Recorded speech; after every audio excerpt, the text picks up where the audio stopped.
Mike. I just What? saw something that was new in StreamYard. What was that, Jay? It was this thing where it asked me if I wanted to record audio and video or just, audio. Nah. And you chose Audio and video. a little bit of everything. A little bit of everything. Best of both worlds right there. Look at our names. Oh, wait. they're No not- names. Names. Names. I Whoa. prefer names. You want names? I like names. We usually we do live? names. Oh, Oh, we're live. We're live. We've been live. we've been We've been live and for like the past hour. we have. So they know. Something They like know that. what time it is. What time is it? It's time.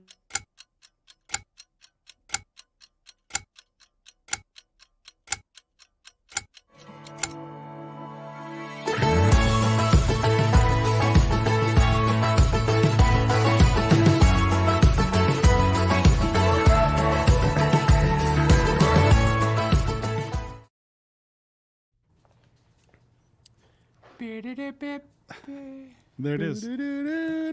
What time is it? What time is it? GS Mini time. GS Mini Mania. Hey, Mania. it's been- well, GS I think GS Mini everybody Mania. is now. I think Mike. Hey, Mike. Hey, Mike. Hi. Yes, sir. Gabe. Jordan. Welcome hello. back, Jordan. Thank you, Go, so much. Should we tell Jordan now? I think we should tell him, hey, Jordan, you're going to be asked to come back on the show quite often, but Often. we needed you to be on the air in order for us to tell you that. So basically, you're being voluntold Yes. that we would like you to join the show as much as you can. Are you cool with that? Frequent. Oh, man. I'm Contributor. honored. Thanks, guys. Yeah, Like absolutely. a regular. You're like a Oh, my regular. good- A regular From a guest? viewer to a regular. From a viewer to a Taylor What? coworker. It sounds like you're saying Irregular. irregular, but I think To they mean irregular. Oh, yeah. You were Yep, like to Frasier. To a regular. You went from Frasier on. You were like Frasier on Cheers. He went from like a part-time character to a full-time character, and then next you'll have your own series, and then you'll have your second own series. So I'm more like Joey. In between there, you get to be an X-Man though, so that's pretty cool. Oh, yeah. Well, ladies and gentlemen, we're back. Yes. Here we is. All right. Now you guys understand why we've been off the air for quite a while, if you saw yesterday's announcement. Right? I mean, you guys kind of figured it out. It's something that we've been working on for quite a long time, and today is a perfect episode. GS Mini Mania. We're going to dive into everything we love about GS Minis. So there's no better co-host to have on here than Mike Venezia. Mike, how you doing? I'm doing okay. I'm over here now. How about you? Hey. Oh, now you're a New Yorker? I see. Well, he wasn't a I New mean, Yorker look, last week. I have to. I was, and I still am. You can take the boy out of New York, but you can't take the New York out of the boy. And well, hey, MLB things and Yankees. I'm just saying. So You know what's awesome about this whole thing is Gabe doesn't have one of these guitars. nah. I'm the I'm only sorry. And one. I Gabe. have two. Nobody sent me a guitar. I'm just I'm just here with no guitars. Well, we made like 2 Guardians guitars. It's 'Cause- just me and Frank Alkire who are gonna buy those too, but we may not be large numbers, but we have a powerful lobby. Oh, man. This is exciting. So Yeah. what's exciting is actually a few regulars, people who join us in the feed every, when I was about to say every week. We haven't done this every week in a while. No. You can now see we are extremely busy. This was a monster to get off the ground, and we'll do a deep dive on that. But before we get started, there are a few people in the feed that knew this secret, and they were sworn to secrecy, and it was awesome. And I sent, one of them was Evan Smith, and I sent him an email yesterday Monday. Monday? Was yesterday Monday? Yeah. Yes. Guys, this is a blur. Jordan knows that this whole thing is a blur, so we'll do a deep dive on that. However, Yeah. yesterday morning I sent it to Evan and I said, it's a go. And we were talking about how he was sworn to secrecy. So we'll talk about that in a little bit. But we are super excited to talk about GS Mini Mania. The GS Mini has turned 14 years old. We are so stoked about this guitar. This is, we'll dive in. Anyway, GS Mini Mania, we're going to discuss why this guitar is a must-have. It's exciting. Before we get going, you know the deal. We don't want Gabe to have to put you in timeout, so let's keep the feed clean. Don't say anything derogatory. This is not a political platform. We want to hang out and talk about guitar. We are guitar nerds. We're going to put the nerd in guitar. Nerd. Right? We did that. Okay. Hug your haters. We usually do a segment called Hug Your Haters. We didn't really have hate in this little break that we did. We had a lot of when's the show coming back? So the show's back. We're going to start doing this regularly. For the record, For the record. this was the conversation I have with Jay every week. Hey Jay, doing a show this week? I don't know. All right, next week.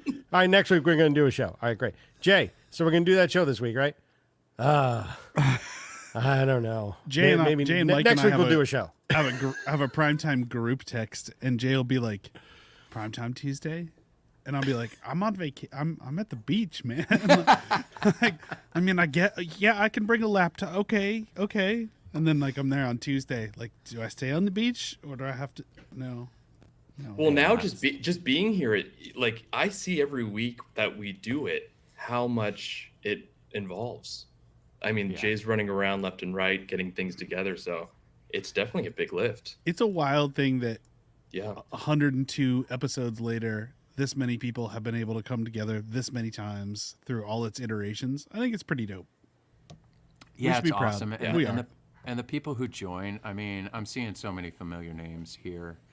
I mean, James and I were talking about this in our DMs last night on Instagram. Like, it's a fun show and it's an awesome community. So we're glad to be back. We'll keep these things a little bit more regular for sure. But I'm super excited to dive into this one. Let's do an early segment of what are you listening to, and then we'll dive into the episode. How's that? Yeah. Jordan, what have you been listening to? Okay, so there could have been two options, but I will You can go have two. Okay, first You can and have foremost, four. just a blanket Dave Matthews.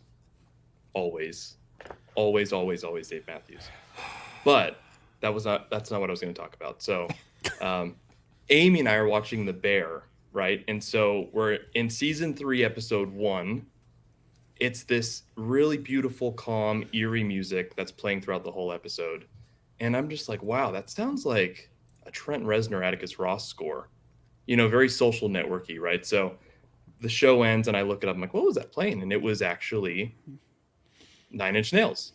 And I've heard it before. I just didn't know that it was a song I've listened to before. And it's on their Ghosts album. They released in 2020. Atticus Ross and Trent Reznor released this. It was like their foray into scoring music. And it's beautiful. And it's called Together. I've been listening to that on repeat since we watched the show. So it's a good one. I recommend it. And have you been watching or listening to, for a second, I thought you were going to say, I've been really diving into Refused. But you didn't. Yeah. So that's good. No. That's fine. Yeah. That's a good one. But Good have one. you been listening to Dave Matthews because of the anniversary? We'll move on. We don't want to talk about his notorious anniversary of something that went down. In Went Chicago. down. Good job. Okay, Gabriel, what have you been listening to? Well, I have been listening to Dave Matthews because I got new vinyl. They released part of their live track series. This is recorded in Cuyahoga Falls at Blossom, and I was at this show, so I had to have this. My wife's brother was also at this show, so I was super pumped when it came out. And then yesterday, Josh said it. I didn't. Yesterday, this Wallflowers. Wallflowers, I love them. Did you? Speaking of which, Jordan, did you see 9 Inch Nails is scoring the new Tron movie? I did see that. That's gonna be good. I'm excited. That'll be a good one. They did challengers, I believe. They just they scored challengers. They're always it's always super good. Love it. But Josh has it in who's the going to comments. score the new Back to the Future? That's all I care about. Is there a new? Didn't know there was going to be one. It has to be Huey Lewis in the news. Yeah. Yeah. Anyway, Mike, Actually, it would be Huey Lewis and the Olds. I love the dad joke of that. Mike, So good. that has some dadness to it. Okay, did. Mike, What can I say? Roger's dad. what have you been listening to, Mike? Nothing that dads normally listen to. So, recently it got delivered, but I ordered it a couple of months ago the minute it got announced. And I've mentioned Mr. Bungle on this show multiple times in the past, and they've put out a shiny. box set of their first 3 recordings now on double vinyl for each album for the first 3 albums on clear yellow translucent vinyl. So, and there's a couple of songs that have never been released before, and it's pretty awesome because, well, it's Mr. Bungle. So, therefore, it's been hours of listening pleasure. That is what I've been delving into a bit. And a whole bunch of Foo Fighters because they played here last week. I love Mr. Bungle. Foo Fighters. Foo Fighters. Talk about that Foo Fighters show. The best part of the Foo Fighters show was the hives. Okay, let's move on to the next. Disagree. No, Disagree. that's true. It's true. No, it was so We'll talk. funny when the Hives played, though, because they were counting down their own set. Yeah. Like to when the Foo Fighters like the 15 more minutes, and then we are done. And then in 30 minutes, Foo Fighters come out. Just 15 more minutes, and then they play 10 more minutes of He's the Hives. He's the best front man on the planet. You can't deny how good he is of a front man. I thought he was apologizing the whole time. No. Like, I'm sorry, we're taking up your Foo Fighters time. But it was No, like his that's version just- of pumping up the crowd. Yeah, In that's a just him very talking strange trash. way. That's great. I enjoy your impression, which sounds a bit like Gru from Despicable Me. Well, I don't know how to do a Swedish accent. No, 'cause it's he great. I barely has love it. one, so it's like something like that, I guess. Why are we the greatest band you've ever heard? Did he say that? That's great. Yeah. We are the greatest band you've ever heard. So good. I have been listening to the new Jack White record. Holy smokes. I've have heard you it? so much good stuff about it. It is bonkers how good the new Jack. It is like a guitar. I mean, it's just listen to it. That's all I gotta say. Didn't if you're I read, a like- guitar kind of rock person, there's a lot of blues influence to it. It's just there's some like R&B hook to it. It's magical. Didn't I read he kind of didn't really release it? He just started sending it to people. Yeah. I think that's so great. Oh, that's cool. Yeah. And I just love and that. Speaking of send to people, the other record that I can't stop listening to is also not available until August 30th, but I was one of the people that it was sent to, and I know this is interesting when I say stuff like this, but Zed, producer, who is most known for EDM stuff, so like dance music, he's a big, massive producer who, played Lollapalooza in front of 117,000 people. Like, he is just massive. Well, he is a classical musician, classically trained in everything that he's done. Beautiful pianist. And he sent me his record early. And I've been listening to it for about a month and a half now. And it is my vote for album of the year. It's different. You need to embrace it as a different record. It's not like a normal EDM record that you're going to hear and it's be like, No, none of that. It's like got this like the way I reviewed it to him was simple. It's Bach would be proud and Vivaldi would be scared. So it's got this classical thing to it that's just brilliant. And there is such a special. I cannot talk about it, but there is something that he did on this record that was so good. There's a really wicked guitar player that's featured on this record. There's a guitar. It's brilliant. Anyway, Zed. The record's called Telos. I love it. Okay. You guys Okay, want check to it go out. on to the episode? Yeah. Because it's been 14 minutes and 20 seconds, and we haven't talked about GS Minis enough. Let's talk about it. We mentioned Taylor- them, though. We mentioned I them. can talk We about did. GS Minis basically forever. So Oh yeah. That is true. How many GS Minis do you have, Gabe? 2? I currently have the first GS Mini I ever got, which was part of the OG run of GS Minis, and a GS Mini Koa bass. Both of them are here. I don't have a Guardians one yet. Wow. Yet. And there's reasons. Yet. You know, Yet. we're going to give you special pricing on that Guardians one. I Twice think as it's like, twice as much. yeah, I think it's like $1,600 or something like that. Right? That's fair, Jordan, right? Yeah, yeah, Yeah, okay. we can hook it up. I'm gonna get one for sure. It's the Ohio tax. It's the Ohio tax. All right, we're going to talk about our beloved GS Mini tonight. It's going to be awesome. Yes. We recently surpassed 500,000 GS Minis manufactured. So I crazy. believe the 500,000th GS Mini we kept in house. We're gonna put that somewhere in our museum collection somewhere at some time in Taylor. Right now, our museum collection sits in a closet locked. I'm sure at some point we will have a museum as we are in our 50th year, Taylor. But tonight is 100% a GS Mini party. And I want to start with a super fun piece of content that will give anybody who doesn't know how these things are made, it'll give you a little, we're going to open the curtain just a little bit to the factory that these are made in down in Tecate, Mexico, and show you just craftsmanship at its best. We'll be back in about 1 minute and 3 seconds.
So rad. Whose What can dog be is said? barking?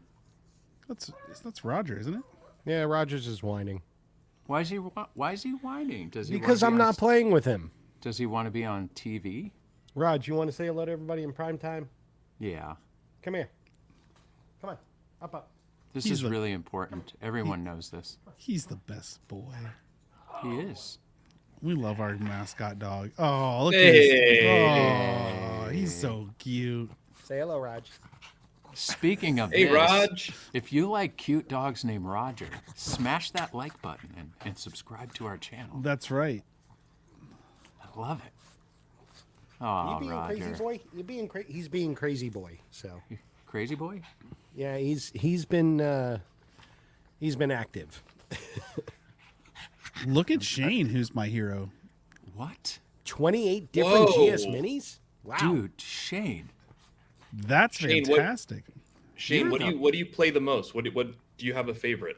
That's a great question. What do you play the most? That's awesome. That's crazy. That's awesome. I would have 28 GS minis. They're awesome. Dude, geez. I don't have room for 28 GS minis. No, it's impressive. All right. Well, Shane decides to answer what Shane's favorite GS Mini or most played GS Mini is. Let's talk about it. Ladies and gentlemen, we did it.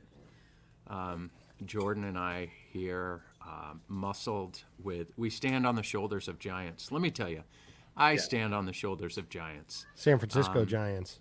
San Francisco Giants. I love the San Francisco Giants. Remember the San Francisco Giants beat up my Tigers? I love the Giants, and it was like my uncle beating up my dad in the World Series. That sweep, oh, it was gross. That was a bummer.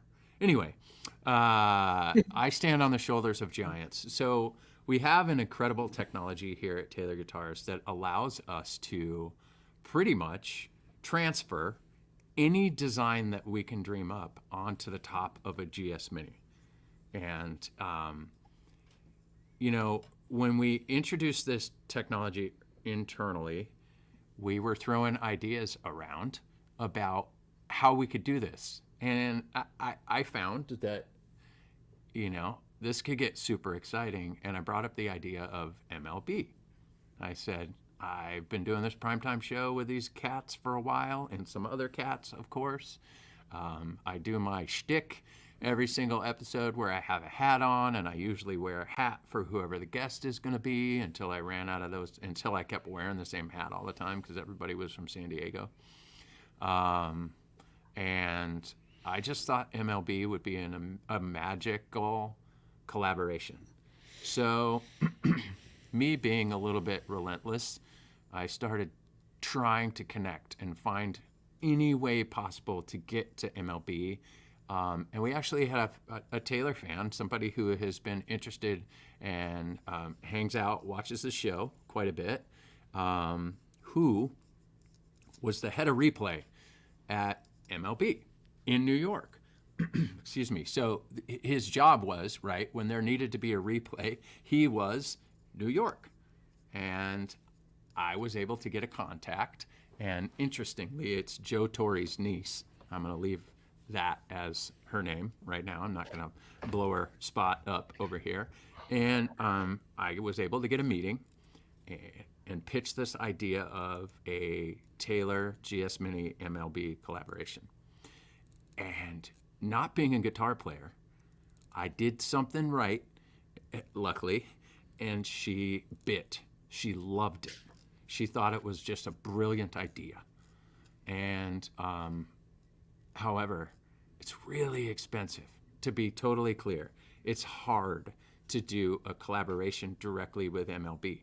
So to not bore you with any details, we created a sublicense, or we were able to get a sublicense through Fanatics. You're all familiar with Fanatics. If you've ever purchased a sporting item, or a jersey for your favorite team, your basketball team, football team, whatever. I wonder if there's like wrestling stuff on there. I always want to say wrestling team. Anyway, so that's the gist of it. We just started reaching out, and guess what? They loved it. This has been done before. This isn't new. I believe Gibson has done it. I believe Fender has done it. There's a couple other companies who have done it. But my argument was never on the right guitar. And the GS Mini is the right guitar. It's not too precious, so we don't have to price it crazy. And it's actually $7.99 at retail, which is exactly the price of 2 authenticated jerseys for a star in baseball. So the pricing of this thing was totally dialed in and really exciting. If you haven't seen these instruments yet, I'll throw this up real quick, and this is where it gets pretty official. Jordan, I love this photo so much. And I'm going to have Jordan chime in here because he has been such a, well, I'll be right back. Look at that. Oh yeah. That right there, ladies and gentlemen, made us super happy, especially us baseball fans. Look at this one, So yesterday we had a good time here where at Taylor Guitars, we considered this our opening day. And we had a party. We had everybody wear all their favorite team gear, gave away some prizes, etc. Ate hot dogs. Jordan was out there flipping hot dogs. We had executives out there flipping hot dogs. It was really, I guess, turning hot dogs. They're not really flipping hot dogs, right? Rolling hot dogs back and forth on the grill until they, whatever. And then we created this really cool kind of step and repeat thing. So Mike and I went down there and fought in the octagon over which team is better. His team's better. His team's better. And to be totally honest, this is where I got to plug my boy Gabe down in the corner. This pains my soul to say this out loud. Your team is better, Gabe. My team just beat the Cubs, man. Like just now. Yeah. Yeah. Hi, Paul Tobias. Anyway, we're super excited about MLB, but I really wanted to give a shout out to my boy here, Jordan. Jordan joined this team. If you guys saw the 100th episode, we had Jordan jump on late in the 100th episode. He originally was a fan of this show. He was a trivia winner, and then he became a coworker of ours here at Taylor. And when this thing was time, it was time. We had signed the license, and it was time to get this thing off the ground. There wasn't a better selection of a person who is a hell of a hard worker and someone who loves baseball as much as the rest of us here on this podcast. So, Jordan, thank you so much. I wanted to do this in a public forum. Thank you for helping push this thing over the line. None of us at Taylor could have done this without you, and I'm stoked to have you here, man. This was Thanks, Jay. such a bear, but tell us about it. What do you love about Yeah. this thing the most? Well, I think your idea was exactly right. You just said it. It's been done before, but it's never been done on the right guitar. I think this might have even started before me. Your idea and you trying for it for a while. So that was day one. I came to it day two. It was already an idea. You're already telling me what you wanted out of it, and you kind of wanted what the end result you wanted it to be. And it's a really cool collaboration. Why it's the right guitar, and we're going to go over it in this episode more, but it's the GS Mini. It's an iconic guitar that you just said it's not too precious where you're going to be scared, you're going to beat it up.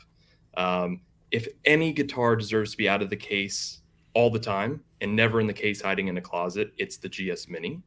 It's super accessible. You can play it on the couch. You can travel with it. I think Taylor has this long-standing tradition of making guitars that we want to play more than any other guitars, whatever it may be, aesthetics or comfort, playability.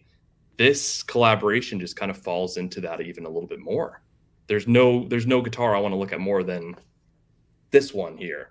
I want to keep that out. And if you're keeping out a guitar out of its closet and out of its case, odds are you're going to play it more. So, I think we just saw that the potential for this.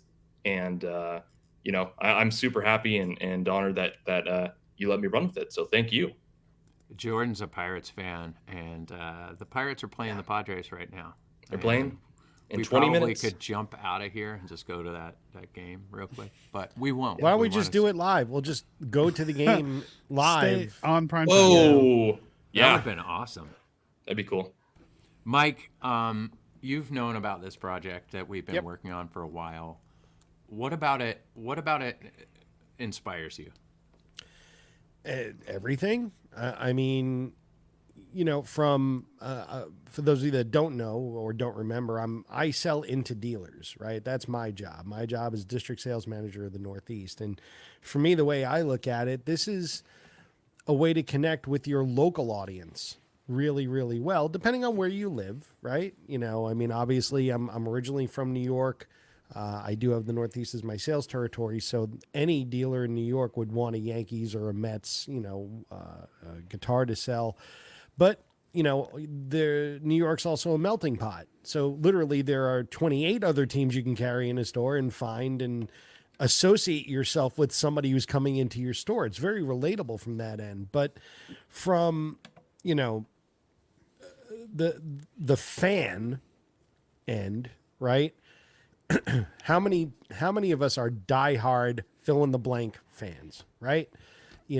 And what way to show it than by having something like this on your wall that looks really cool, even if you don't play guitar, somebody who does, right? So come on over, watch the game, play this guitar. Let's write an ode to the Yankees or whatever it is, But also I think it's great for kids, that might be thinking, well, I play sports and I've been thinking about, oh, wait, I can have my favorite baseball team on a guitar. Like, that's awesome, So for all those reasons, I mean, it brings people together. Guitar brings people together in general, right? Music is the universal language. Anybody can speak it. This might be a little bit polarizing, right? Depending on what team it is that you're holding, but that's what makes it fun, right? It's that whole little jabs and rivalry and but then you also can play the guitar and represent your team and your favorite team and do them justice, right? So for all those reasons, I think it's absolutely fantastic. And it expands guitar to other people that may not normally think about it. Again, for the non-player that I don't play guitar, but I'm a huge Cubs fan. I'm going to need that in my man cave or my she shed or wherever it is that you want to put it in your room because you're such a huge Cubs fan or a Pirates fan or God forbid, a Detroit Tigers fan. Did I say that out loud? Sorry. Hey, man. And I'm not even addressing the Guardians, but still. It wasn't the team, it was the fan. It was the fan. Yeah, there's nothing Yeah. wrong with the team. Hey. The team is just fine. You're clear. I have something We're all against clear. Gabriel. Yeah, it's pretty right. But that's pretty much it in a nutshell. For all that, for that, that sort of like camaraderie, just good-natured fun, and making music. It just all sort of comes together. It's very much what we do. We play Yeah, music, we watch baseball. That I've been saying this for a while, and I wrote this thing up to. It was basically, I mean, there's a process here at Taylor. It's not like you think of a guitar or Andy thinks of a guitar. Even Andy. If Andy thinks of a new design or a guitar, he's got to pitch it to a group of people. The executive team have to see it. We have a new product development team that has to see it, and we have to start making sure that these things are right. So for me, I threw this paragraph together, but one of the things in the paragraph that I said when we were pitching this originally was, it's two American pastimes. It's two pastimes. Music is a global pastime. Yeah. Baseball is definitely an American pastime, right? But these are two pastimes that help communities and families create memories, and that's it. So that's what this is about. The GS Mini is arguably the funnest guitar that we make, and now we can do really cool stuff to make these things a little different. Somebody in a social comment yesterday was like, this is super unique. Go Orioles. And I was stoked on that. That was pretty great. Yeah. Gabe, you've known about this project for a while because I have. We keep bailing on primetime episodes to get work done. But how do you feel about it? I'll say a couple things. I love that it's bringing two obsessive fan bases together. There are two things that I get hyper nerdy about. It's talking about baseball, as you know, because we send each other harassing texts, and we have a group chat with Paul Tobias where we'll talk about baseball all the time and stuff. And guitars, which we have a whole talk show devoted to because we're so hyper nerdy about it. So, for me, it's bringing two things that I absolutely love that are like at my core together. Like, I'm super proud to be a baseball fan, and like Jay and Mike and I all have this like kind of camaraderie where we're like harassing each other about teams all the time, and it's super fun. Like, those fun things you get to do with your friends, and I love the idea of like, having my Guardians guitar out in the living room. If I can skate that one past on the decorations, I will. I think that that the opportunity to bring that together and kind of show it off in that way is super rad. Mike said something a minute ago that I thought was interesting too about, like New York being a melting pot and there being so many different kinds of fans and the opportunity. Like, I love the idea of, those kind of in between spaces. Like, I live in Ohio, so like people in Columbus, some of them love the Reds, some of them love the Guardians. Some of them probably love, I don't know, like Pittsburgh or something. The Yankees. Too, but, yeah. But the kind of cross section of all that stuff is really fun for me. Like, I don't know. I'm just nuts about baseball. I've spent my whole life going to tons of games, and when I found out about this, which I've known this was coming for, I don't know, a couple of years. When you started working on it, you're like, so I'm working on this thing, and I was like, what? And like, I was pumped about it. I'm like, when's it coming? I'm going to need one. Like, I want to buy one of these. So I'm stoked. I can't wait to have one. To one thing that Gabe said, like, yes, I mean, like baseball, and I think Jay, you mentioned it too. Like, baseball is very much an American pastime. It's woven into the fabric of American culture. So Totally. And it has been for so many years. And there's a reason for it. It's just great, and most people can play it, and if you can't play it, you certainly can watch it, and if you can't watch it, you certainly can hear it and feel it and all that. It's fun. And while the argument could be made like, well, 3 of the 4 major sports are inherently American. Yeah, that's true. Canada has hockey, and NBA has a definite global reach, you know, this is very much an American thing, but that doesn't mean it stops at the borders of America, right? No, loads of You know, other let's countries think about have baseball Japan. now. Let's think about, you know, Korea, like all these great teams Puerto coming Rico, from other countries. Oh, forget about it. Latin America Latin alone. America's like totally absorbed baseball now. 100%. So the global reach has grown with Major League Baseball, with baseball in general, and it's not just an embracing of American culture; it's now international culture. And that's the great part about it. So it started off as this woven into American fabric thing, and now it's sort of morphed into something else, right? Right. And that's what's also great about it, because it brings everybody together, no matter where you're from. There's probably somebody in your, you know, in your neighborhood that loves playing baseball, wants to talk about baseball, wants to play baseball.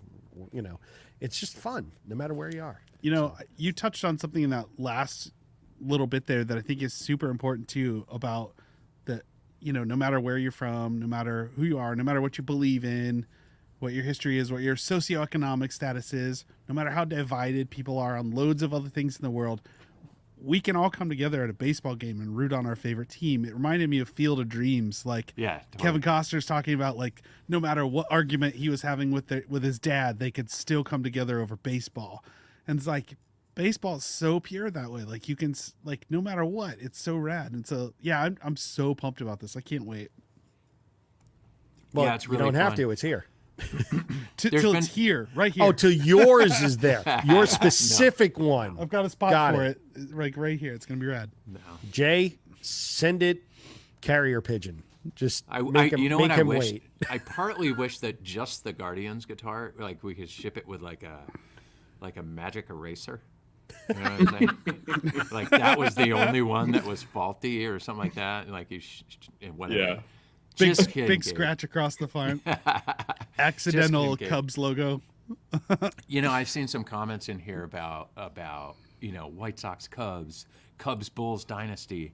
This is just the beginning of stuff that we could, or you know, we have been feeling out other ideas of things to do, because again, it's a GS Mini, and as we keep diving into this, it is the perfect platform for something like this.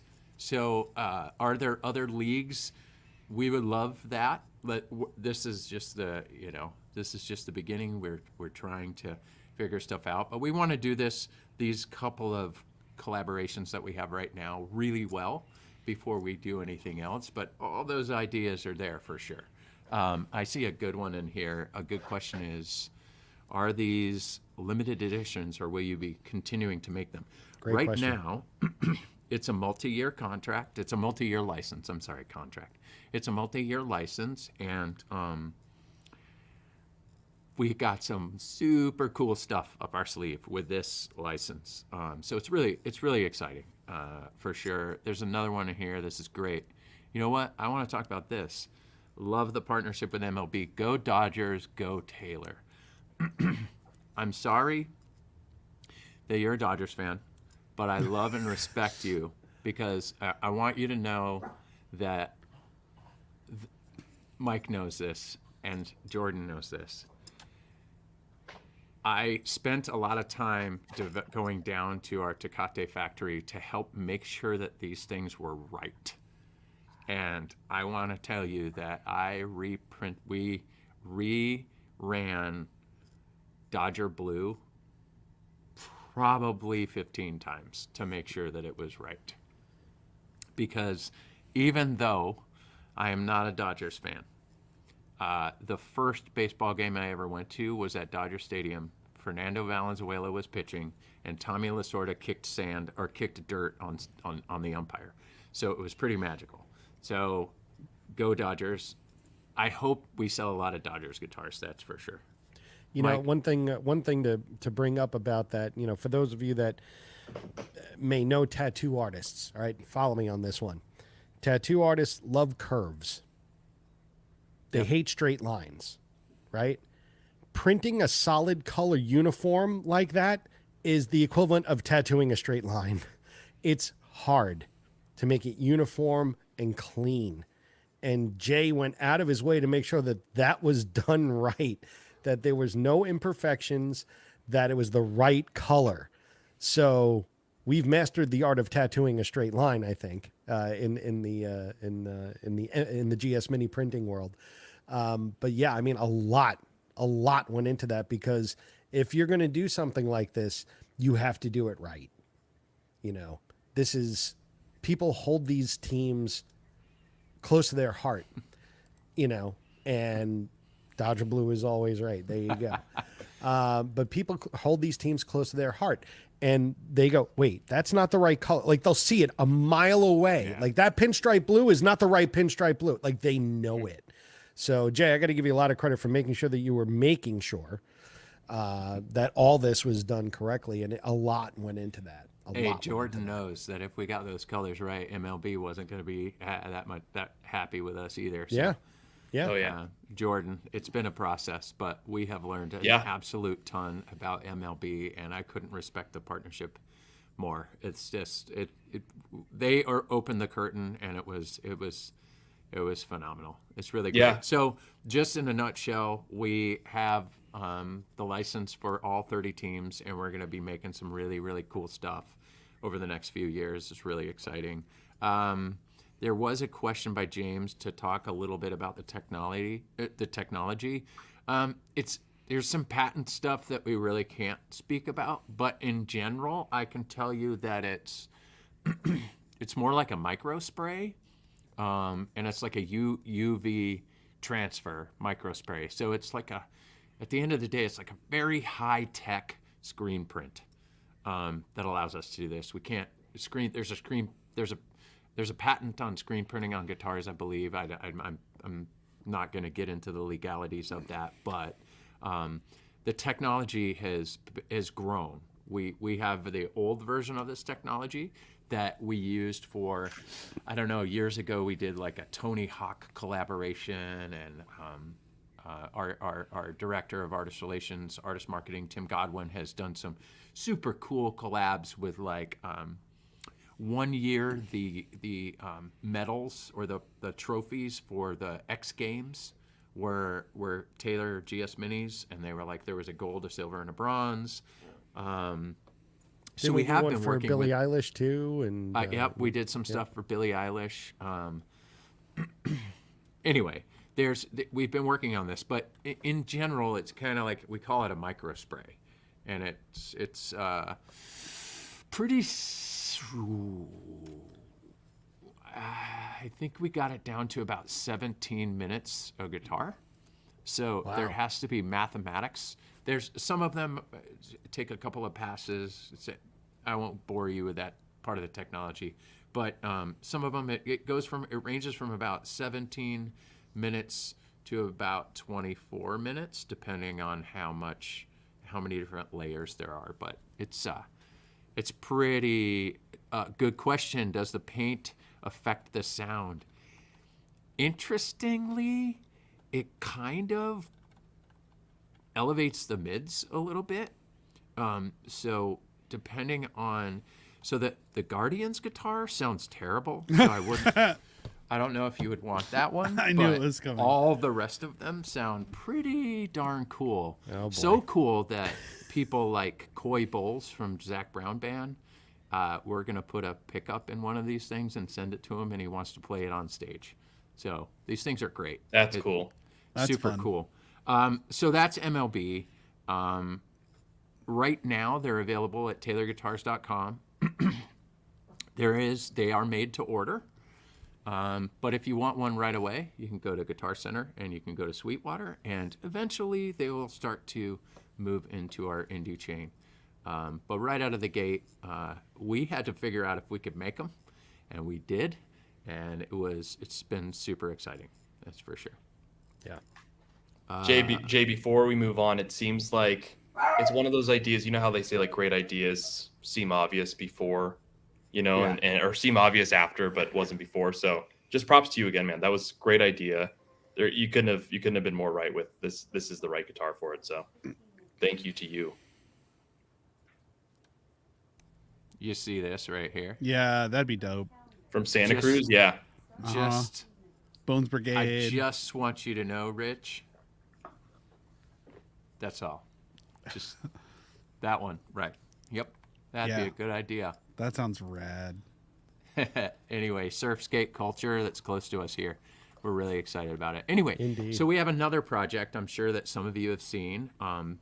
It is our Stio project. It's a collaboration with an outdoor outfitter company called Stio, S-T-I-O. And this is a super cool collaboration. I got to show you some of these guitars. Boom. So I love. Look at those designs, man. this is what we mean when we can put anything on the top of a guitar. And what a perfect form factor. I mean, Gabe, we talk about form factors of cameras all the time. Yeah. And it's like the smaller, the better. You can do really cool stuff. You know what I mean? This is absolutely, look at these. They are absolutely breathtaking. Well, I just And- love how you talk about the fact that GS Mini, it's not so precious, you know? Right. And so like this is so good on a GS Mini because like it's an art, almost like an artistic statement or a personal statement about something. It's like the exact right thing to put it on. I'm so into it. I'm so into the Stio ones. They look so rad. Oh, sorry, I was on mute. I dropped the link to the Stio website on here. So we are not selling these at Taylor Guitars. You can, if you're interested in these, you can go directly to Stio. But how it worked is there are, how many were there? 9? Let me 8 or see 9. this. Yeah. Yeah, 8, I think. 9. 9. We did the math. Yeah. 9, and I think potentially there will be a 10th because they're opening another store. But every single one of those stores in different cities and states, they partnered with a local artist, and that local artist painted the actual print, and then we transferred that print, we digitized that print, and made it possible for us to print it on a, or to pass it on a guitar. Oh, that's so dope. Those things are so cool. Let's look at them again because they are just, look at that. They're like, I mean, like 4 of those I want. for Like real. just. Yeah, there's so much it's cool one stuff of it's Gabe. It's one of those where like I could get a mystery shipment and not know which one, and I'll yeah, be and happy you'd be with whatever super I get. happy. Yeah. Yep. I don't even ski, and I want the one with the ski lift. I know.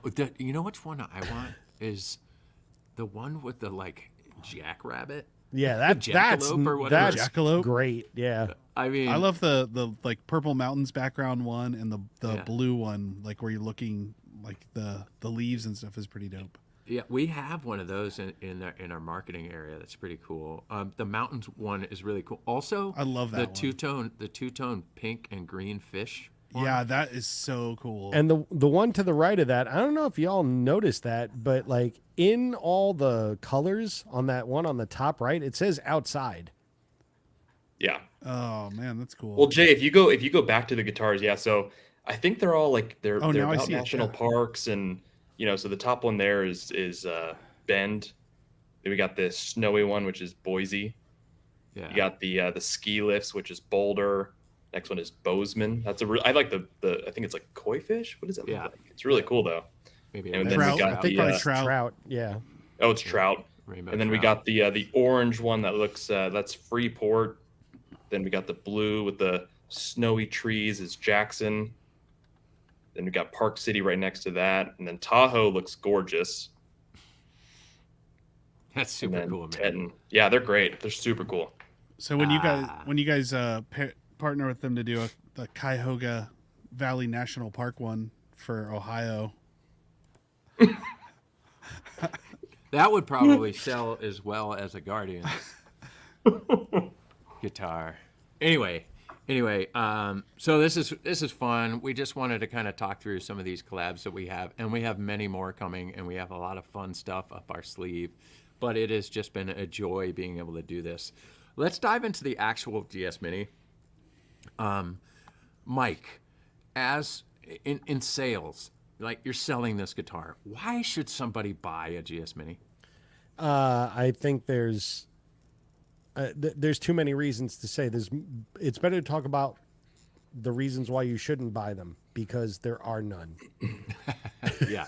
You know, Explain. It's basically, look, it's a guitar that you could travel with. It totally outperforms its size, right? yeah, That's one Yeah. of the most attractive things about that guitar. It completely outperforms its size, but its size makes it very comfortable to play. It makes it portable. So you have a guitar that plays larger than it is comfortable because it's small, makes it easier for maybe those that might just be starting playing. It's something that is unobtrusive in your living room as your couch guitar. It's something that if you're playing your very expensive Taylor at home, but then you have a gig, maybe you want to bring that one with you because you don't want to bring the super expensive one out with you. Though I truly believe that all guitars are meant to be played, so play the darn thing. But there's a lot of schools of thought whether they would rather bring out the GS Mini, because we've all been saying it's not that dear of a guitar, though it's attractive, it looks great, but it sounds great. And if you get it with electronics, well, now you're prepared for stage and studio as well, right? And I got to tell you, I record at home. I don't have a full-size Taylor at home. Why? Because in our bullpen, I could choose from any number of things and just play them whenever I want. But at home, I have 2 GS Minis, and I record with them with a microphone in front of it. You'd never know it was GS Mini. It sounds huge. So they're great sounding, great playing guitars, super portable, great for all ages.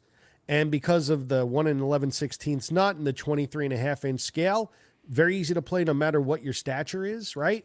It's so fun to pick up that guitar and just start noodling, right? And then you go from noodling to actual serious playing, and it doesn't skip a beat. So those are just some of the reasons to have a GS Mini. Gabriel, you sold guitars in retail. I worked retail when the GS Mini came out. You worked retail 14 years ago. That's right. Yep. In retail, how would you sell this as a utilitarian guitar? Oh man, it's so perfect for so many things. Mike kind of gave us such a good detailed rundown of all the things you can use a GS Mini for. I think it's such a great guitar for everything, and I think that to me is why I always say just everybody should just have a GS Mini. Even if you're not a guitar player, it's the guitar you should just have, because anybody can play. Guy. Seriously, if you were, let's just say you're somebody who knows a lot of musicians, or you have a lot of people over to your house and you just wanted to have a guitar around, it's so perfect. It doesn't take up a ton of space. It's, from a utility point, since that's kind of what you asked me, it's really easy to get in and out of a lessons room. If you're starting a kid or somebody who's a little smaller in stature and you want to get them something that's not quite full size, but they can still use when it's full size, so that's not like a little kid's guitar, a GS Mini is awesome for that, because even as you grow up, you still want to use it because it's like the greatest travel guitar of all time. I've taken mine around the world. It's so beat up and has had to be repaired and all kinds of stuff because it's been everywhere. It's so fun. It's the ultimate couch guitar. It's like perfect couch size. Yeah. It's so good to Jordan was talking about just having it out. If you need to be able to put something out and stick it on a stand, it's not big enough that it's going to bother anybody. But also if it gets bumped into, with the vacuum cleaner or the kids running around, it's fine. Nobody's going to freak out, It's just such an easy thing to have around. And like Mike was saying, you can do all kinds of stuff with it. You can record with it. You can, take it out and perform with it. It's such a great tool. As a songwriter, if you want to write songs and you just want something that's inspiring, or, the way I work, I try to take regular breaks in my work day. And so you just need a good office guitar to just kill the monotony, and take a 20-minute guitar break once in a while. Yeah. GS Mini. And it looks cool when you hang it on the wall. People are like, oh, cool, you have a guitar. Now you can have one from your favorite MLB team, and it's even cooler. But there's so many good ways to just use it, and just so many good reasons to just have the thing around. That's what I always kind of love about it. It's of course you should have a GS Mini around. They're so fun. Yeah. One other really quick thing to add on to that, and Gabe, you sold in stores for years, and I worked in stores for years, and the one thing I never really saw was somebody trading in a GS Mini.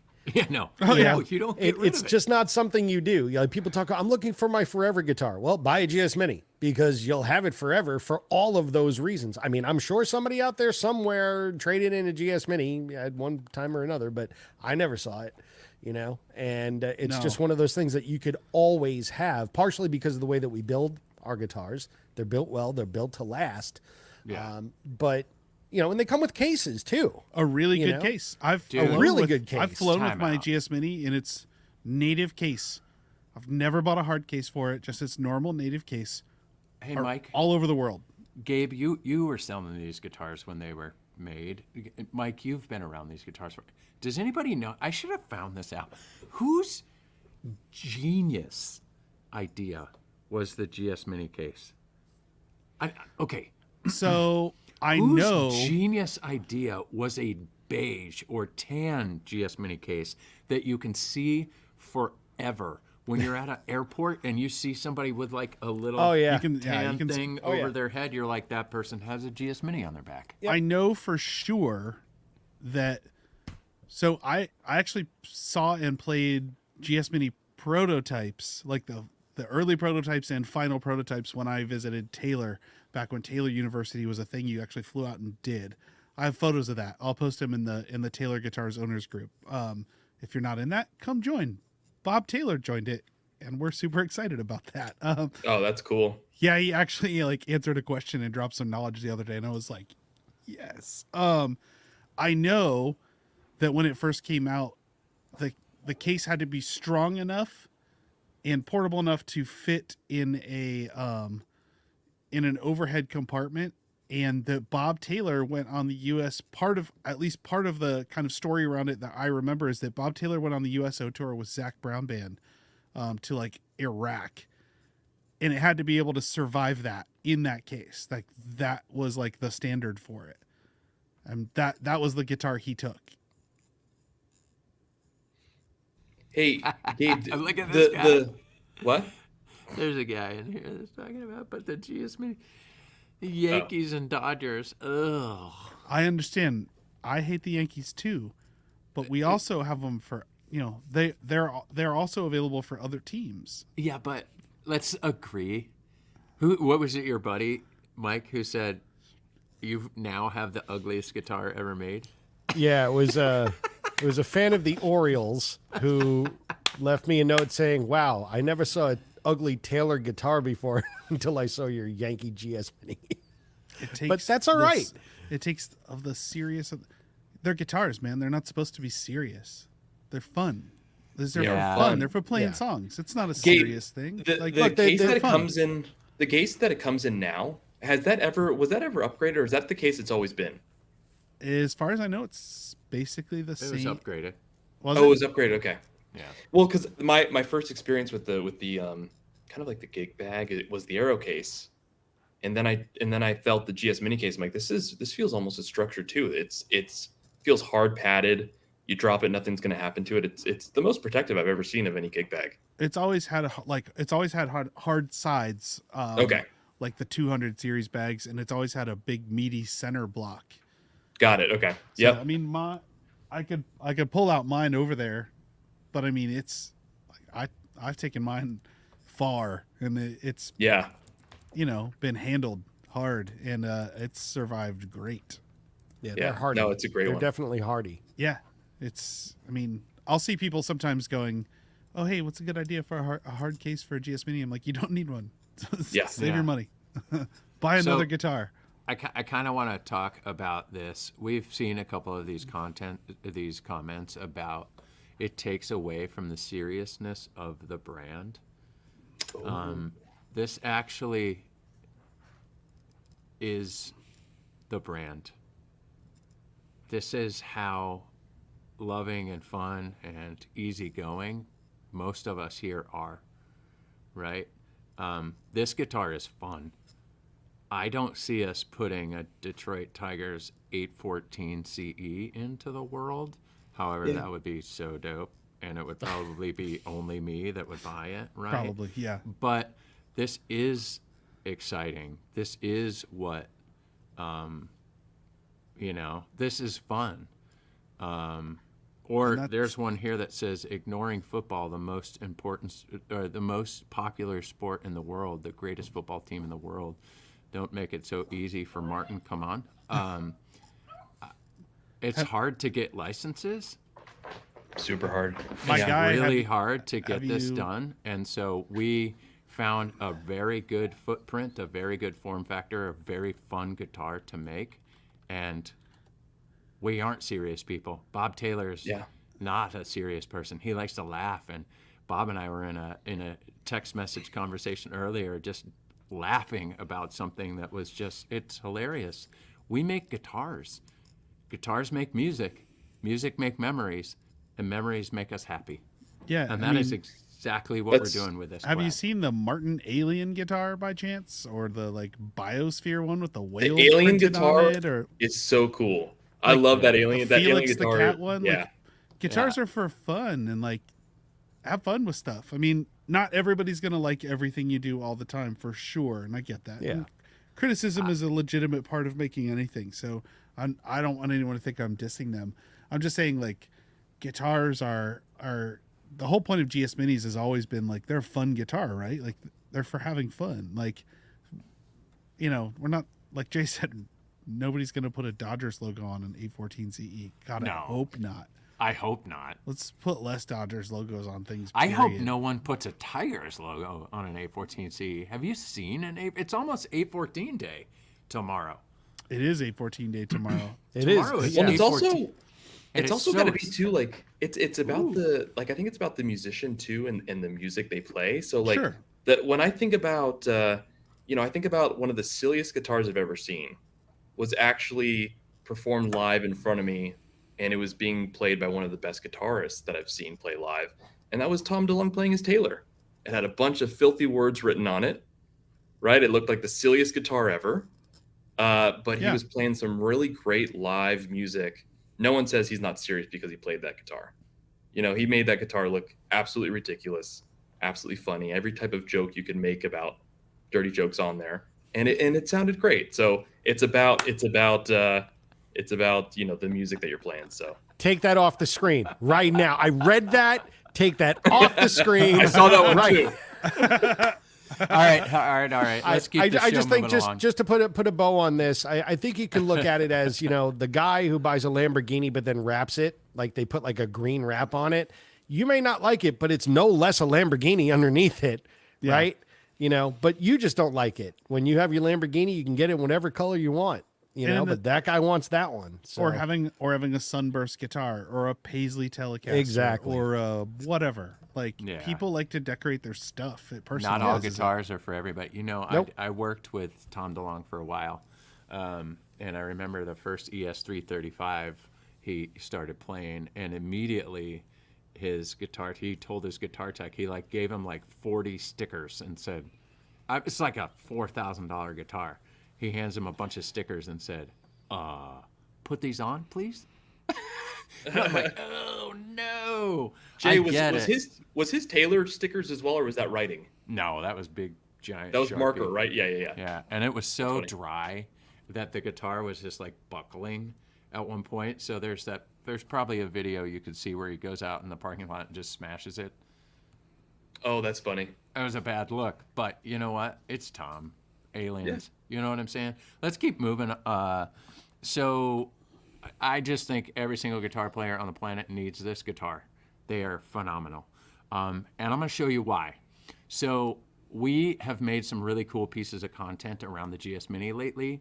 And for the next minute, 2.5 minutes or something like that, I would like to premiere, a world premiere of a new series of content that we are calling Made For. So we often get a question, who is this guitar made for? Insert guitar. In this case, we always get, who's the GS Mini made for?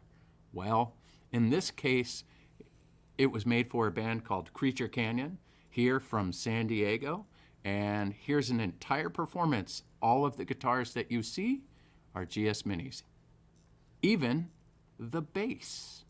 Let me find it. Ladies and gentlemen, we'll see you back in about 2.5 minutes.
I'm dreaming.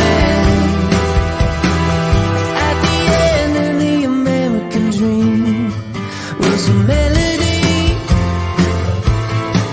At the end of the forgotten scene came a symphony. Yeah, 'cause I never settle late in the morning leaving. Can see you right in front of me. Don't wake me up if I'm dreaming. 'Cause I never settle late in the morning believing. Can see you right in front of me. Don't wake me up if I'm dreaming.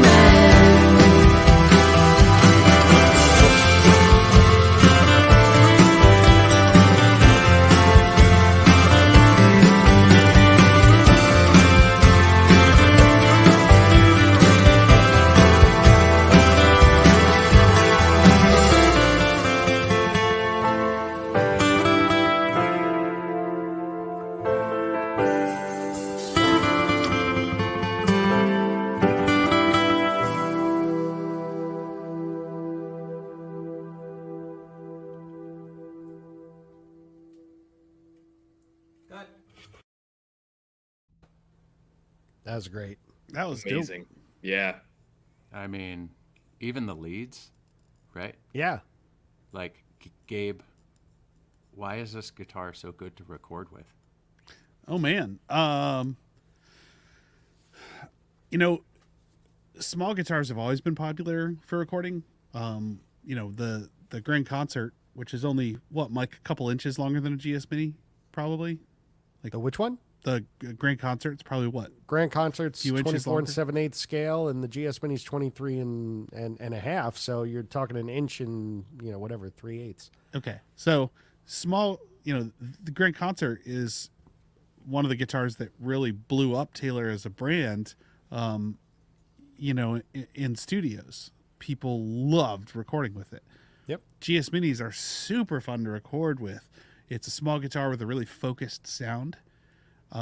It's not a mess sonically that you have to deal with, like, recording with some dreadnoughts that I've worked with or jumbos that I've worked with can be.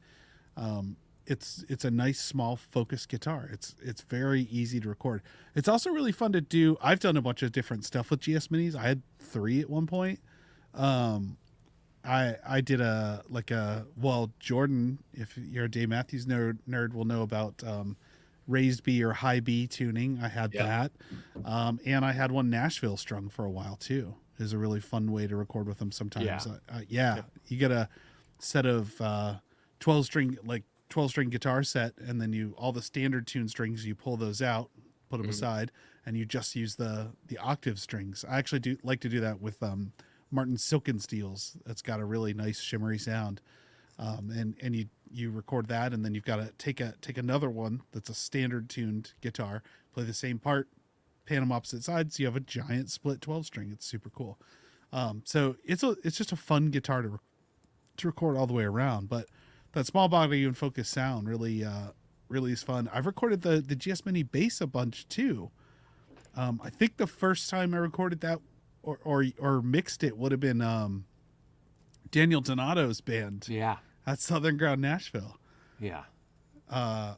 Which was super fun, and that mix still holds up. I love that bass sound. Yeah, that bass, the GS Mini bass is an absolute secret weapon. Yeah, total unsung I think hero. every bass player needs one of those for sure. Yeah. It's great for writing parts, but recorded, it's serious. You heard it. Ben Moore mixed that. So Gabe, Ben's been on the show. If you guys are familiar, Ben's a great engineer. That mix was phenomenal, and it had the great Elise Tro playing drums, which was amazing. That's awesome. Yeah. I will, after the show, I'll link a performance that Elise played at NAMM. So Elise is she's a looper. So she plays drums, she plays guitar, she plays bass, she plays keys all by herself and sings. Oh, that's awesome. Yeah, she's spectacular. Just a couple more things about the GS Mini in general, Yeah. why it records so well, whether you're putting a mic in front of it or not. you know, what people may forget is that it has an oversized sound hole on that guitar too for its size. So it's a little bit bigger than your average size sound hole for a guitar of that size. So it's projecting more sound too. That's number one. Number two, it natively comes with 13s. It natively comes with medium strings on it because of that shorter scale. It generally needs something with a little bit more tension, but because it is a shorter scale, it doesn't feel or play like 13s like you would think in your head. Like, I can't play mediums. Yes, you can on a GS Mini. That's how they come from the factory. So when you think of it, that's adding a little extra bass. You have the oversized sound hole. All of that is making for this larger sound too. So it's the engineering of the guitar plus the person playing it. And then you could do some wizardry in the studio, and it sounds absolutely fantastic. Ben did a great job.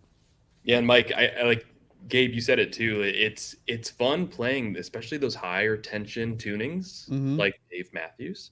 It's fun on that guitar because you really it allows you, because of that shorter scaling, to play with those high tension tunings. It's fun. You know, you can experiment and just play different music you wouldn't normally play. John had this great question about recording the mini bass. Both. Do both. I usually take it direct, but do both. It's fun. Sorry, I was about to say another thing that we've done pretty recently is we have a guy that we work with outside of Taylor who modifies GS Minis and makes them into trace guitars, Latin instruments. That's really cool. I mean, the GS Mini is just just a remarkable instrument for sure. Oh, this is great. Do Wayno and Ionetta know about these? Wayno and Ionetta both have these. Absolutely. I bet they we do. We sent one to Wayno with a pickup in it so that he can, James, you're good at this. I've seen it before. Sing the national anthem. So I'm trying to get him, Wayno started his career in music after retiring from baseball. I mean, these have been, of course, Bernie has one. There's a lot. There's a lot of people who are getting these MLB guitars. All right, let's keep going. Mike, pros play these things live. Why, man? Why? I think we touched on every single one of those reasons. Right. It's easy to play. It's unobtrusive. It has that oversized sound hole, gives it bigger sound. Just all of those things. They can be more nimble and dexterous on the fingerboard because of that. They're versatile. They just really just do everything that you need them to do. It just doesn't in a smaller package. And now we're singing the praises of the GS Mini. Is it going to sound as big or as large as like a grand auditorium or a grand symphony or a grand orchestra? No. But it's pretty darn big as far as the sound goes. Again, it outplays its size. And really, that's why pros love to play it, because they love writing on it. They love doing scratch tracks on it. They love doing, hard takes on it when in the studio. Again, you can play around with all these things when you're in the studio, when you're on stage, when you're in a crowd.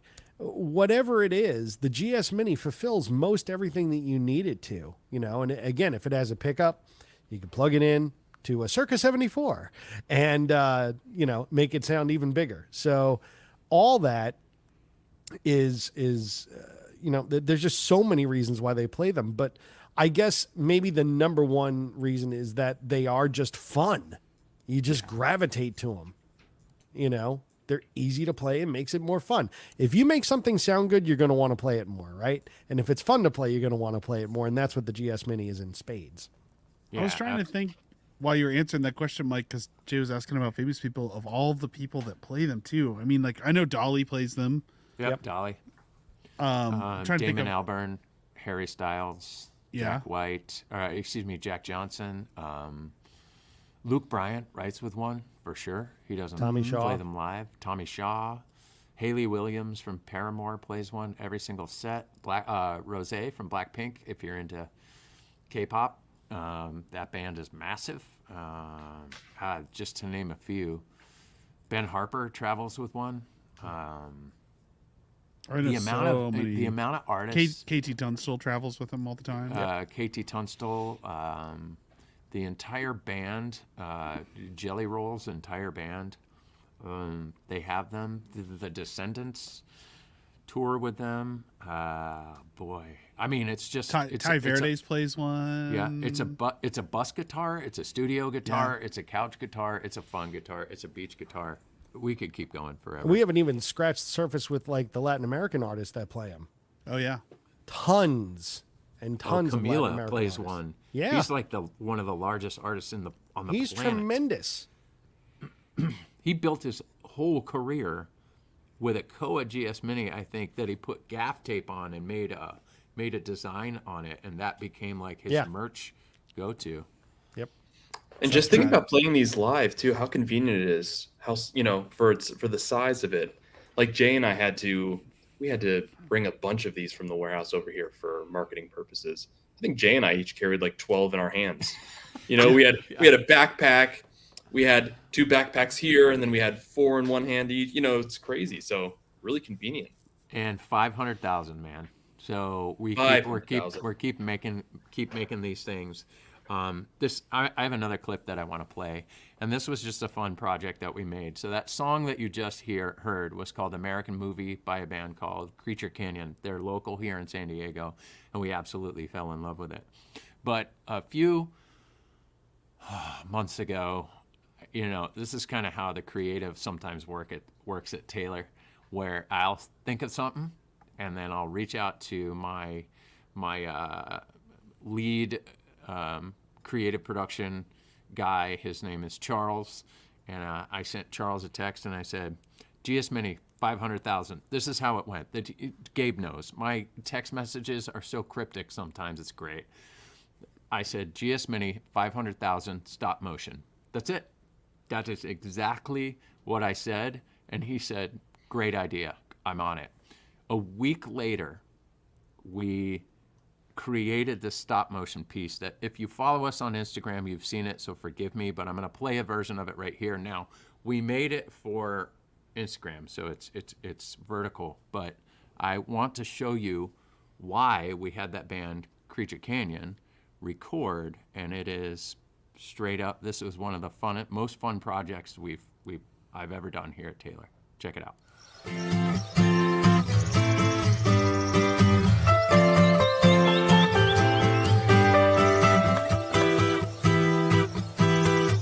Near the end of the American dream was a melody,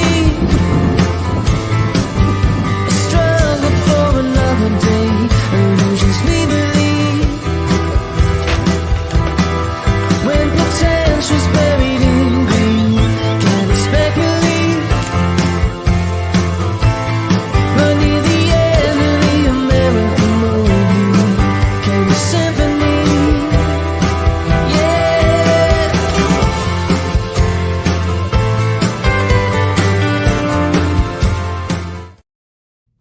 That was so So much much fun to fun. make. That's fun. It was, I think, 15,000 frames or something like that, maybe even more. So stop motion is done by individual camera shutter. And we just figured it out, and the idea of the storm coming after she played, we used guitar picks for seeds. And that's Kate. She's one of our Inside Tales reps, and she's amazing. And she just, imagine that. We do have some behind the scenes photos. I think there's an email going out or maybe it went out last week to kind of dive into how it was made. But that was a super fun project. GS Mini is a perfect platform for it. So, all right. We have a ton of models. We have a ton of GS Mini models. This year we have a couple of limited 50th anniversary GS Minis. We have the Year of the Dragon GS Mini, which is another art top like the MLB stuff. Man, we've got Koa GS Minis. We've got Koa Plus GS Minis. We've got, oh my goodness, Mahogany. That Mahogany GS Mini might be the greatest guitar of all time, in my opinion. Sapele, Rosewood Plus. Boy, how many other GS Minis do we have, Mike? That kind of covers it. But but we've had so many other limiteds over the years made of different materials and what have you, and we'll have some different things coming out in the fall, and there's always something to look forward to with the GS Mini because again, it's a versatile instrument to play, but it's also versatile for us, right? So we can create a lot with that guitar. We could do a lot with that guitar because of its architecture, because of where we make it, because of how we make it.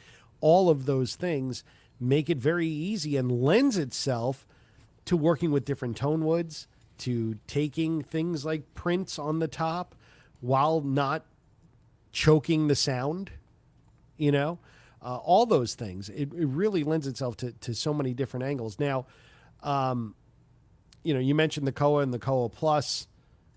Not going to lie. Some of my favorite ones right there. Yeah. Not going to lie. Just from a sonic standpoint, I think they're head and shoulders above all the others. But they look incredible. And I don't know anybody that's ever had one playing and people don't stop and stare at it. At the very worst, they're looking at it, and at the very best, they're sticking around and throwing $1 in your hat when you're at the coffee shop playing it, in front of 30 people. So, but yeah, the GS Mini Koa just happens to be my favorite. Just saying that. I know you didn't ask, but I'm just saying that's my favorite. And as far as as far as other ones go, I mean, they're all great. Like, you're not going to go wrong with the GS Mini. That's why a gentleman who was in the chat earlier, what was his name? He has 28 of them. Yeah. So, All right. I think Exactly. don't sleep on the Rosewood Plus too. I think that The Rosewood Plus. the with gloss no, on the that's Rosewood the GS first Mini. first gloss GS Mini that we did, and it sick. pops. It pops. It looks It's- great. It's one of my favorites. I love that. Okay, so someone called it out. I didn't see. Maybe it was Evan who called it out. So when Creature Canyon recorded, it was a Koa bass, it was a Koa Plus, and then a regular Koa. So that's the same tone woods in a slightly different instrument. So the Koa Plus has a little bit different finish on it, right? It's got an edge burst. It's going to tie just a slight change to that EQ. But those were 3 Koa instruments, and we made that mix sound like that. Now imagine if you have a Rosewood Plus, a Koa Plus, and Guardians Taylor MLB GS Mini. That's right. Those instruments are going to sound totally different. I absolutely love it. These are great. So I want to kind of wrap this thing up. There are a couple of questions here. Are the MLB GS Minis Sitka spruce top and Sapelli back and sides? Yes, it's a torified Sitka spruce top. Yep. That's exciting. That is exciting. Is that the first tour? 28? Look, 28? I have one. Yeah, totally. We like that guy who has 28, though. That's for sure. He almost has the full baseball collection at 28. Yeah, Two more. he has needs the 2 full more. baseball collection. That's crazy. Yeah, he needs. I think somebody needs. We had a producer we work with, Will Yip. He wrote me and he said, I'm not gonna lie, a lot of money. That's not how he gave me the number, but I'm not gonna let you know the number. He goes, I have a lot of money invested in Phillies collectibles. This is the most meaningful because I can play nice. it. Yeah. So it's pretty cool. So I want to sum this thing up. Jordan, why does everybody need a GS Mini? Oh my gosh. There were so many reasons here that were said, and I can't do better than Gabe and Mike because they say it so well. But the reason I would say is because it's comforting. It's comforting. Like Mike and Gabe both said it in different ways. But if I'm ever playing a GS Mini, it's always fiddling around, having fun, almost like a toy, but it's a guitar, and it's one that I'll watch TV while I'm playing, and I don't even know I'm playing. It's just something that it's comforting to have. And it's a fun time wherever you're playing it, whether it be on the couch, whether you're actually playing music in a live band setting. It could do it all. That's why it's just an all-encompassing, all-in-one guitar. Gabe, why does everybody need a GS Mini? It's maybe the most fun, portable guitar you could possibly own. I was wondering what year mine was, and I have to decode the serial number, but this is my OG. You see how dark? You see how dark this top is? That looks almost like mahogany. That's actually a spruce top. I thought that was a mahogany top, man. No, it's just patina that much. This is Wow. very first shipment that ever arrived at the store I worked at. It cracked here and has been repaired very well. I've never had to do any other work on it other than that, and that was while I was in like traveling overseas in an arid environment, and it got killed. But I put full size tuners on mine because I have big clumsy hands, and mini tuners are hard for me. But this is like my OG GS Mini. It's been all over the world, and it's still one of the coolest guitars I own. It's rad. Yeah, I love it. Mike, why? Why does not? everybody need a GS Mini? Why not? I mean, for everything that we've been saying for the past hour and a half about this guitar, if you don't know at this point why you need a GS Mini, you need to wait till we're done. Then you need to start at the beginning. You need to watch it again. And if you still don't know, you need to watch it again. Mainly, I'm just looking to get more views. But hopefully you do know by the end of this that it is, again, versatile, records well, great to play in whether you're performing for others or performing for yourself. I love Jordan's thing. You know, you just pick up the guitar. You don't even realize you're playing, but you are. You just sort of like, wow. And I did that today. I did that same exact thing today, Jay, when we were going down to, Jay's like, hey, come on downstairs. We're going to take that picture that we took that you guys saw earlier in the little Polaroid square. And I got down there before him. I picked the Yankees guitar off the wall, and I was just like looking around at the other guitars, and I'm just noodling. And I'm not consciously noodling, I'm subconsciously noodling, and then I'm like trying to figure out how to play Take Me Out to the Ball Game. I literally was like, how does that go again? And it just makes you want to play. Mm-hmm. It just does. makes you want to play. And anything that makes you want to play is the right thing to have in your hands. That is, I could not say it any better, and I'm not going to say it any better. That is exactly it. You get lost with that little instrument in your hands. I'm a big, giant dude, as you saw in that photo, and my arms are And I am long, not. And that GS Mini, it fits in your arms. You cradle it like it's frankly a little baby, holding it, and I sit down on the couch and I just pick up the GS Mini and I'm sitting there and I'm playing, often to a point where I annoy everybody else trying to watch TV, but I apologize and I put the guitar down. But then I have a really hard time keeping that guitar on the ground because it's just so welcoming. Every single guitarist on the planet needs a GS Mini. That's it. And I hope that collaborations like MLB, future collaborations, some of which you guys have given us some good ideas, maybe wink, wink, we've been thinking about those ideas as well. The Stio collaboration, those guitars are absolutely beautiful, stunning instruments. They sound super cool, everything about it. I think the GS Mini is arguably the most fun guitar we make for sure, but I might say the GS Mini is the most fun guitar, period.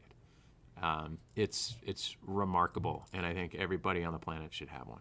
Can we buy a clear pick guard? I can fit it over Tommy's signature. I think, Mike, do you know? Yeah, but I probably wouldn't recommend it. Only because over time, like if you put it over Tommy's signature, that's got adhesive on it. You're gonna remove the signature. If that ever has to come off, that signature's gone, and you're gonna suntan the guitar in that one spot too. So that'll be a little funky as well, because even though it's a clear pickguard, it'll suntan.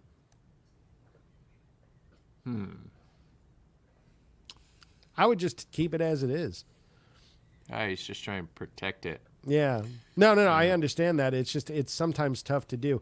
If it were a glossy, if it was like a Rosewood Plus or something, then you can get like a static cling pickguard and put that on there. But that doesn't really work on the satin finish. It doesn't adhere to the satin finish, because the static cling pickguard you could remove nice and easily. But on a matte finish, that really won't cut it. There is a question. The only thing that would make the GS Mini, or a statement, the only thing that would make the GS Mini better is a cutaway version. Would love to own a GS Mini with a cutaway. You never say never, but at this point, I just don't think the geometry of that instrument would be right for a cutaway per se. But Andy's great. You never know that on a Tuesday we may say no, and on a Wednesday he may say look. So I don't know. I figured it out. Andy is as we all know. We've had him on the show many a times. He's a true mad scientist, and I would never ever. I have gotten to the point in this almost 9 years that I've been at Taylor to stop saying no. Because we know, I had an idea a long time ago. I was like, it would be dope if you could make GS Minis with like art on the top of them. And people kept saying no. And then all of a sudden, David Patrick just took it too far. a double cutaway. That would be an Abe Wechter guitar at that point. That'd be like it wouldn't be a GS Mini. It would be an SG Mini. Yeah. Anyway, all right, real quick, we're going to wrap this show up with Mike's question. I don't know if you have a question ready, Mike. I can come up with one spur of the moment. I think you should ask Jordan a question because he is now our new regular who we are going to have on the show whenever we can. Oh, boy. We love Jordan, and we want Jordan to be part of this weird bunch of characters named I love you all, too. Mike, Gabe, and Jay. Well, I have a question for Jordan. We're going to make this nice and simple. We're going to keep it topical. How about this? Okay. It's actually a two-parter. Okay. Don't need to think too hard. All right. So, what's one baseball player, alive or dead, that you wish you could meet, and why? Second one is, if you were to play professional baseball, what position would you play? Okay, so the first one is easy, and it's someone who I have met before, but I would want to meet again because I want to tell him how much he means to me. And that is Sandy Koufax of the Dodgers, Brooklyn Dodgers, but he was with the Los Angeles Dodgers for a while, doing a lot of PR. But growing up as a kid, loving baseball, you kind of identify with people, of your same background or same groups. Sandy Koufax was one of the greatest athletes in baseball history, one of the greatest pitchers, and also happened to be Jewish, and stood behind some of he refused to play on Rosh Hashanah. That was a big thing, so it was very admirable, and I looked up to him as a hero growing up. So the way I met him was I actually invited him to my bar mitzvah, and he left a voicemail. I said, hey, this is my address. Here's my phone number. Let me know if you can show up. I'm 12-year-old kid at that point, right? So I'm almost turning 13. And he calls me, and he leaves. I wasn't at home, and he left me a voicemail saying how much he wanted to come to my bar mitzvah, but he's traveling with the Dodgers, and he hopes we can meet again soon. And I kept that voice. I have it to this day. I put in my parents put it into a Build-A-Bear for me. They took the recording and put it into a Build-A-Bear. So when you press the paw, it starts talking like Sandy Koufax. So I want to meet him again. I'd want to meet him, and I would want to tell him how much that meant to me, and how that one little thing that he did made a huge difference in my life. So him. And then I always played right field, and it was because I had a pretty good arm. Such a good arm. My freshman high school coach wanted me to try pitching, and I was horrible. I felt the pressure right when I stood on the mound. I threw 3 or 4 pitches, and I was like, no, this isn't for me. So if I could do anything, I would probably try to play. I'd probably try to pitch. Paul Skeens it, but right field was right at home for me. I loved it. Nice. Man, it's interesting as we all have, I think, 2 minutes of sports is a good opportunity. Originally, we had 2 minutes of sports on here. We basically have had 90 minutes of sports, but yeah, pretty much.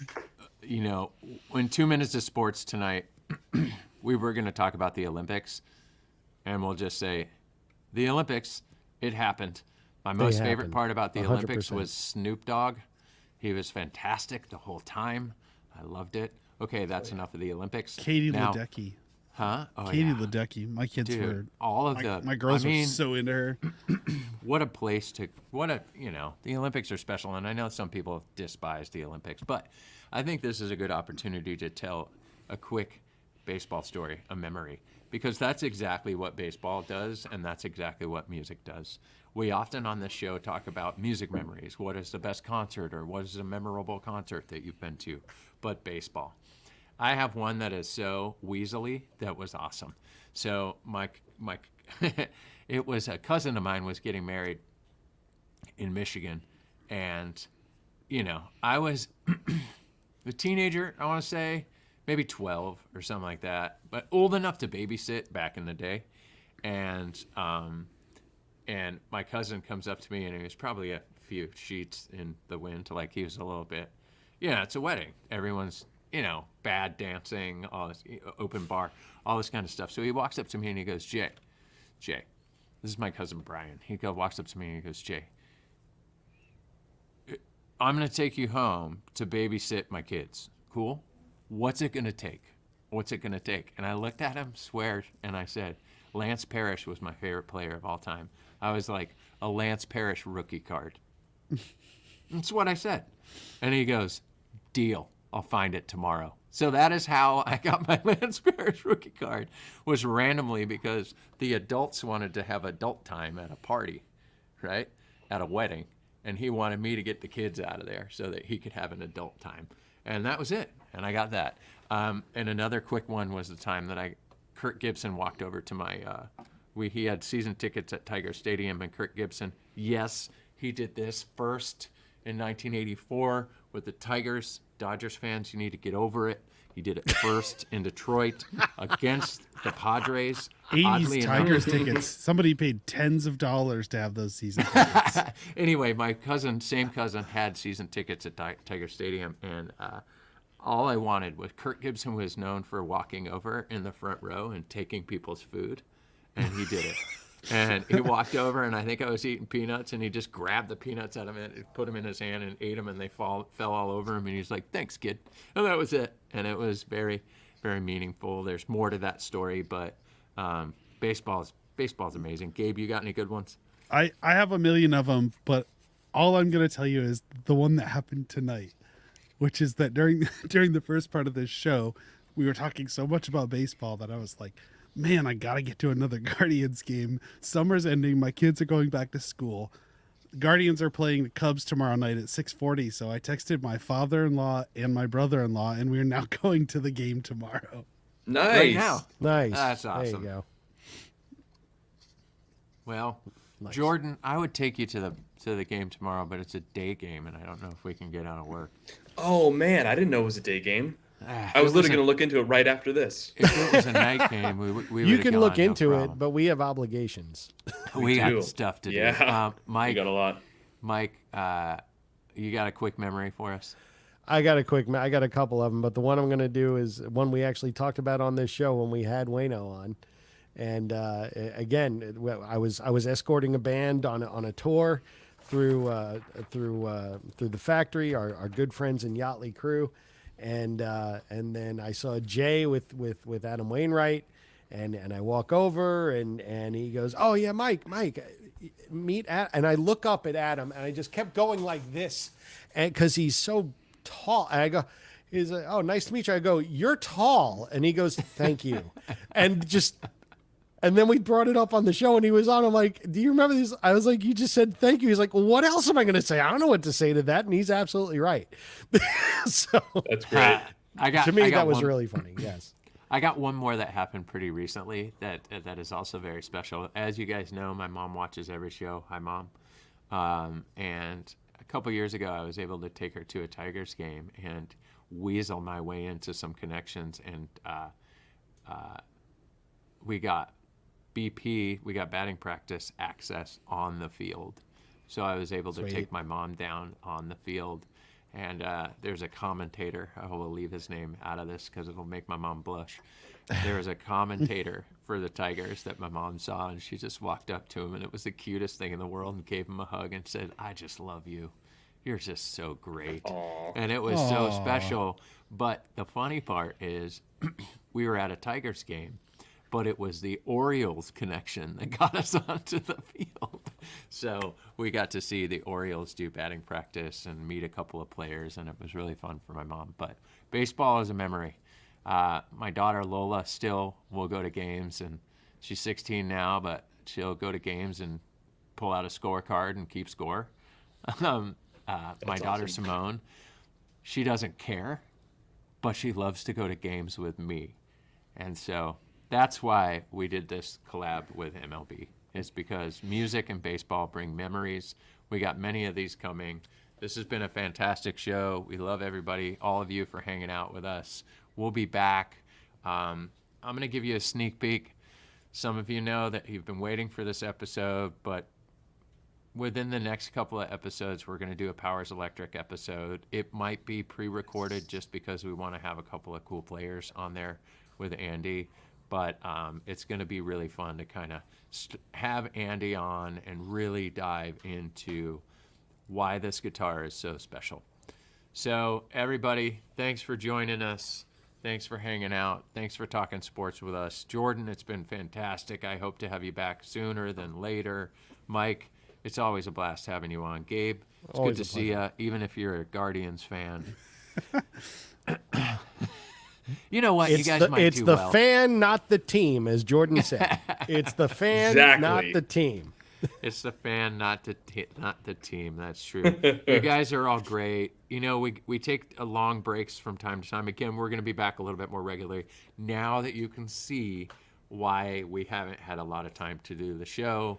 This MLB collab was a bear, and it was a blast, and it's still growing, and it's still happening, but we have a little bit of time.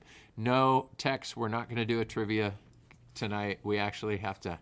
We're still trying to round up prizes from our 100th episode because it was the first time there were logistics involved in shipping and autographs and people traveling. And Ben Harper was at the Olympics and touring in Europe. And it's been chaotic, but thank you so much. Thank you so much for hanging out with us. Gabe, it's always great to see you. Mike, You too. Jordan.